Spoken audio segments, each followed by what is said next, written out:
New York ভিত্তিক গণমাধ্যম time ম্যাগাজিনে doctor Mohammad ইউনূসকে নিয়ে একটি প্রবন্ধ ছাপা হয়েছে। এতে বলা হয়, সরকার রাষ্ট্রযন্ত্র ব্যবহার করে মামলা দিয়ে তাকে হয়রানি করছে।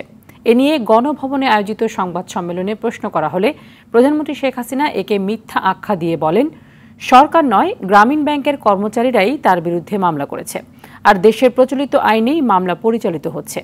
একটি সংবিধিবদ্ধ সংস্থায় কাজ করে কিভাবে ডক্টর ইউনূস বিভিন্ন দেশে ব্যবসা করেন সেই প্রশ্ন করেন প্রধানমন্ত্রী। আরও থাকছে আতিকা রহমানের রিপোর্টে।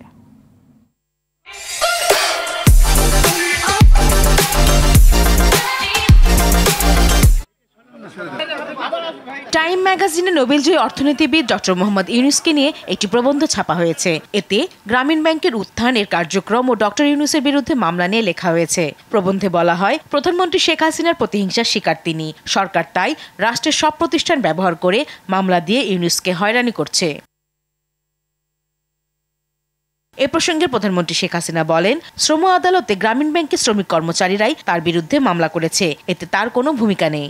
লেবারদের যে ওয়েলফেয়ার ফান্ডের টাকা দেয়নি 2006 সাল থেকে একটি পয়সাও দেয়নি, তখন লেবাররা মামলা করেছে, মামলা কিন্তু সরকার করেনি। সেই মামলায় সে শাস্তি পেয়েছে। এখানে আমার কি দোষ? বরং আজকে তিনি যে উঠেছেন সেখানে সবথেকে বেশি সহযোগিতা তো আমি করেছিলাম।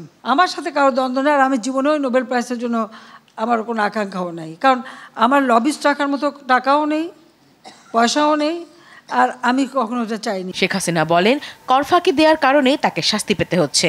আমেরিকা হোক, ইউরোপ হোক, যে কোনো দেশে কেউ যদি বছরের পর বছর ট্যাক্স ফাঁকি দেয়, তার বিরুদ্ধে কী ব্যবস্থা সেই সরকার নেয়। যখনই মামলা হয়েছে তখন তিনি কিছু টাকা শোধ দিয়ে, তো যখনই কিছু টাকা শোধ দিলে তো প্রমাণ হয়ে গেল যে সে ট্যাক্স ফাঁকি দেয়। গ্রামীণ ব্যাংকের জন্য অনেক বিদেশ থেকে অনেক সময় অনেক অনুদান এসেছে, তার কয়টা টাকা গ্রামীণ ব্যাংকে গেছে? ঘুরে দাঁড়াতে সরকার গ্রামীণ ব্যাংকে বিভিন্ন সময় আর্থিক প্রণোদনা দিয়েছে বলেও জানান প্রধানমন্ত্রী।